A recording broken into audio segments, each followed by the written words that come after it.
Hello students, today we will do the important question answers of chapter 1 of your new book Curiosity. Okay, so question number 1 is the primary reason for one side of a puri being thicker than the other is uneven rolling of the dough. Means जो आटे का uneven तरीके से role करना है वो एक main reason है पूरी की एक साइड थिक होने के लिए.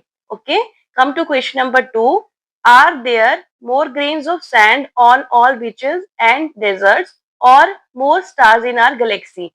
So you will write both numbers are estimated by statistical analysis, but the estimated numbers of stars in our galaxy is 100 to 400 billion, which is higher than the sand grains. Okay. Question number 3 is why has nature created a vast variety of living organisms? Nature ने इतने type की variety living organisms की क्यों बनाकर रखी है? सो you will right vast variety of living organisms is a result of continuous evolution and adaptation to the environmental conditions. It also maintain balance in ecosystem. मतलब जो लगातार changes organisms की body में होते हैं जिनको हम evolution कहते हैं और साथ ही साथ वो अपने आप को adapt करते हैं, ढाल लेते हैं environment के according, वो एक main reason है vast variety का. साथ ही साथ वो help करता है to maintain the balance in ecosystem. Clear?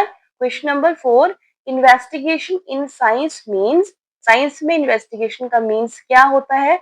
To observe something, किसी चीज को नोटिस करना मतलब, ठीक है. सेकंड है to observe and ask simple question. Third option is to observe, ask focused questions and do simple experiments. तो option C is the correct one. Okay.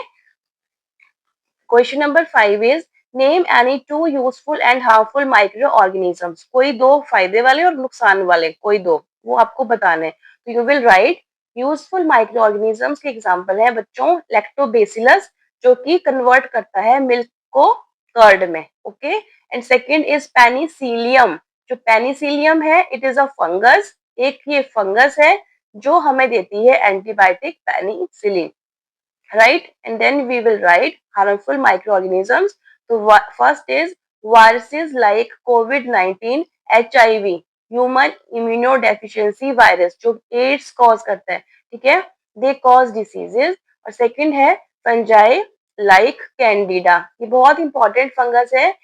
It cause skin infections and allergies. जो maximum skin infection और allergies होती हैं fungus की वजह से, उनका ये मेन रीजन है Candida fungus. Okay. Then come to the question number 6. A vaccine is, जो हमारे हमें डिसीज से प्रोटेक्ट करने के लिए वैक्सीन लगता है, ठीक है. अ वैक्सीन इज वो एक्चुअली में होता क्या है? An antibody, weak antigen, strong antigen और ऑल ऑफ द अबव. तो you will write a vaccine is a weak antigen. मतलब ऑप्शन बी इज करेक्ट. ठीक है. Question number 7 is a ball thrown up in air falls back due to gravitational force, pressure, temperature और wind speed. So you will write gravitational force. अर्थ के गुरुत्वाकर्षण बल, जो गुरुत्वाकर्षण बल होता है धरती का, मतलब जो ग्रेविटेशनल फोर्स है अर्थ की, वो किसी भी चीज को वापस खींच के लाती है दोबारा अर्थ पे. Okay. Question number 8. Liquids have dash intermolecular force than solids. तो सॉलिड्स के कंपैरिजन लिक्विड्स की जो इंटरमोलिकुलर मतलब दो मॉलिक्यूल के बीच में फोर्स होगी वो वीक होती है. You will write weak here. ठीक है. Question number 9. Which of the following is a pure substance. इनमें से कौन सा सब्सटेंस प्योर है? Air, milk, iron, steel. You will write iron. बाकी सारे के सारे मिक्सचर्स हैं, उनमें एक से ज्यादा चीज जो है, एक से ज्यादा सब्सटेंस से मिलके वो बनते हैं. So you will write option C, iron. Next question number 10. Solar eclipse occurs when सूर्य ग्रहण कब होता है? Options हैं the moon passes between the sun and earth. Second, sun passes between moon and earth. Third, earth comes between sun and moon. And fourth is any of the above. तो जो answer है इसका कि ये जो solar eclipse है सूर्य ग्रहण कब होता है, ये तब होता है बच्चों when the moon passes between the sun and earth. जब चांद जो है वो पास करता है between sun and earth and blocking the sunlight. Okay. तब होता है सूर्य ग्रहण, सोलर एक्लिप्स, जब चांद आता है किसके बीच में पास करता है? सूरज और धरती के बीच में। और सेकंड जो नेक्स्ट क्वेश्चन है, क्वेश्चन नंबर 11, वो इससे रिलेटेड है थोड़ा। अ ल्यूनर एक्लिप्स, ल्यूनर एक्लिप्स होता है चंद्र ग्रहण। तो ल्यूनर एक्लिप्स कब होता है? When the earth passes between the sun and the moon, जब अर्थ पास करती है चंद्रमा और सूरज के बीच में, casting a shadow on the moon, और मून के ऊपर शेडो पड़ जाती है, उस टाइम पे वो बोलते हैं कि ल्यूनर एक्लिप्स हुआ, चंद्र ग्रहण हुआ। Clear? So next question number 12, an ecosystem is made up of, ecosystem में जो पारिस्थितिक तंत्र है that is made up of living और नॉन लिविंग और बोथ ए एंड बी और none of the above. So you will write option C, both A and B. Ecosystem में living और नॉन लिविंग दोनों होते हैं। Okay, next question is question number 13, the main reason for protective ozone layer depletion is, जो ozone layer है हमारे atmosphere में, जो हमें सन की हार्मफुल अल्ट्रावायलेट रेडिएशन से प्रोटेक्ट करती है, उसको डिप्लीट होने का, उसका मिटने का सबसे कॉमन रीजन, जो मेन रीजन है दैट इज क्लोरोफ्लोरोकार्बन, और इनको शॉर्ट में बोलते हैं capital CFC small S, chlorofluorocarbon. ठीक है? So come to the next question that is question number 14, the primary reason for light reflection is, light reflect होती क्यों है? उसका मेन रीजन है the interaction of light with the electrons of atoms in a material.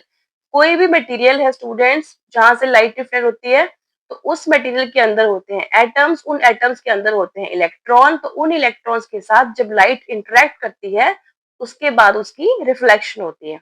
Okay, so question number 15 is, what symbols are used in the book to represent deep knowledge and imagination respectively? अगर आपने chapter अच्छे से study किया है तो you will know a root represent deep knowledge. ठीक है, root बनी हुई थी बुक के पेज के बॉटम पे, so a root represent deep knowledge, and जो काइट बनी थी टॉप पे, a kite represent imagination. Clear? Question number 16, what is the importance of curiosity in science? विज्ञान में जिज्ञासा या उत्सुकता का क्या महत्व है?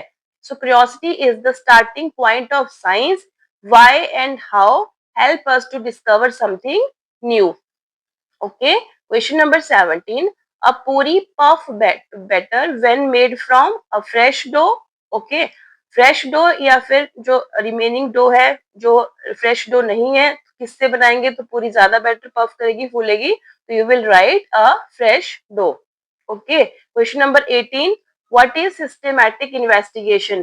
क्रमबद्ध तरीके से किसी चीज को फाइंड आउट करना क्या होता है? You will write a method when only one variable is changed at a time. जब एक समय में हम किसी एक चीज को ही चेंज करते हैं, अदर्स आर केप्ट कांस्टेंट, दूसरे को कांस्टेंट रखते हैं, उसको बोलते हैं बच्चों systematic investigation.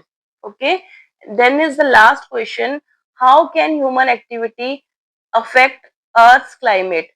So human activities like deforestation, illegal mining and nature destruction can change earth temperature and cause serious consequences. So these all are the most important question answer of chapter 1. Thanks for watching.